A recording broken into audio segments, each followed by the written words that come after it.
Amendments to the Department of Trade and Industry's B-BBEE Codes of Good Practice are set to help address issues of education in our country. Now, those amendments to the B-BBEE was published in May of this year. They come into effect, in fact, in a few months' time in December, requiring companies to pay 2.5% of what they make annually on higher education. Now, the COO at Feenix, Leana de Beer, explains. So, Benito, yes, the government, the Department of TTI published new amendments to B-BBEE Codes of Good Practice, and specifically in terms of skills development. And if you look at the skills development scorecard, which I know can seem very technical to a lot of people, but basically it's how companies spend money on training and learnerships and internships and things like that. The old scorecard looked at 6% of your payroll you have to spend on things like bursaries and scholarships. What the new code is looking at now is breaking that 6% of payroll up into 3.5% that goes to any learnership and 2.5% specifically for bursaries in the higher education environment. So there's a very, very specific target, and that target is specified for higher education, which is very interesting. And we believe it's a government's way of trying to address the funding gaps that we know exist in the tertiary space. And so that's very interesting and very exciting for companies like Feenix. That seems to be one of the big changes with the amendments around the B-BBEE codes. So this means companies will be contributing towards, as you mentioned, access to higher education. From a company's point of view, how do they manage this entire process? Well, it is quite challenging, especially if you're a SME or a small qualifying enterprise. It means you have to find these students. And of course, if you care about transformation and you're doing it in the correct manner, you are looking for students that fit within your industry, that falls within your type of skill set within your SETA. So let's say you're in the mining industry or you're in the retail industry, you'd like to find those students that fit in that specific industry, which means you have to find them, vet the students, make sure that the money has been paid over, and allocated in the correct manner. Ways that companies can do that, if they don't have their own bursary program or internship program in-house, which most medium enterprises or small enterprises do not have in South Africa, is to use companies like Feenix. So what Feenix does, we onboard students across all 26 public universities, across different degree types, and also first year to final year or postgraduate studies.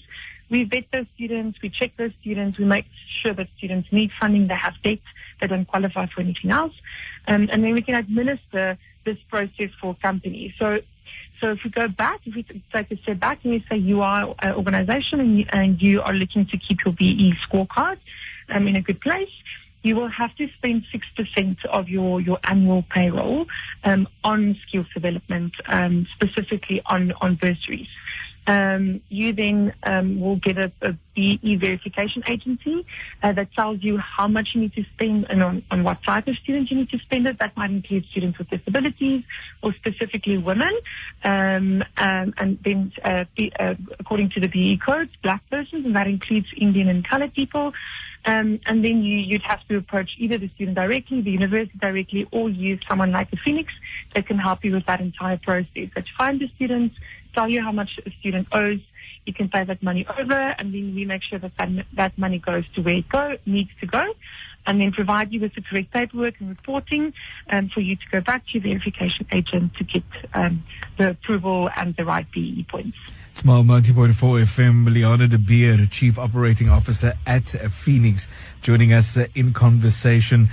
My word, Leana, I had no idea in terms of the obligations and protocol that companies have to follow to be compliant around the various points for the B-BBEE scorecard. I had no idea, for example, that companies had to look for students. I thought it was as clear-cut as 6% of what you earn goes towards learning programs or skills development to assist job creation and address funding for tertiary education. But as you described, there's a lot more, and companies also have to be a lot more involved. Of course, absolutely. Or just get the right partners to help them with that process. That's the alternative option. And like you said earlier, it used to be that you could spend the 6% of payroll on any types of learnership or bursaries or apprenticeships or internships. And that's often internal, which makes it easier for companies because you could just upskill and train your staff. Yeah. But now with the new code, you need to either send your employees or people into the tertiary space for formal degrees, or find people outside of your company. If you look at this in the right way, it's very, very exciting because it means you have access to young people that you could onboard further along as interns or potential graduate hires. So it also creates a sense of a pipeline for new talent. Because if you're funding someone and you're buying into someone's education, that's also a good person that you could potentially bring on into your company and get the right skills into the company and ensure people are going to be employed. Was this amendment as well just a way of ensuring that companies don't just necessarily just upskill staff, but do a bit more than that? Absolutely, and really start addressing access to education, making it more inclusive, and ensuring that we can start tackling that big funding gap which we know exists in the tertiary space in South Africa. Where can businesses, particularly SMMEs, those who possibly won't have their own in-house programs, Leana, how do they get in touch with companies like yourself? Well, they can just visit Feenix, and Feenix is www.feenix for nixes.org. Go to our website. We have a support line on there.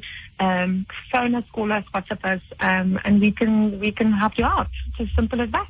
What are the consequences, lastly, of not following those B-BBEE amendments and not getting the points for the scorecard? What are the consequences for businesses doing that? It will definitely impact your BE level. If you're not spending that, that's 5 points that you're losing out on.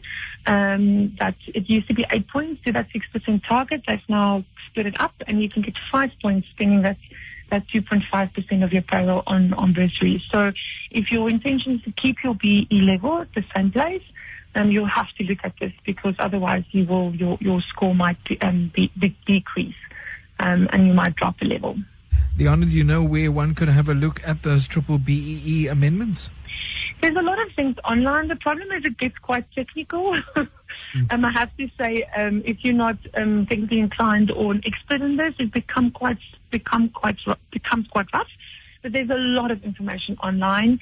If you can just Google that. I don't know of a specific source at the moment, but if people want to know more and they want to improve their BE scorecard, they can get in touch with Feenix, and we have partnerships and people we work with that are experts in BE, and then we can connect them to those people. Otherwise, just Google it and see if you can find anything online.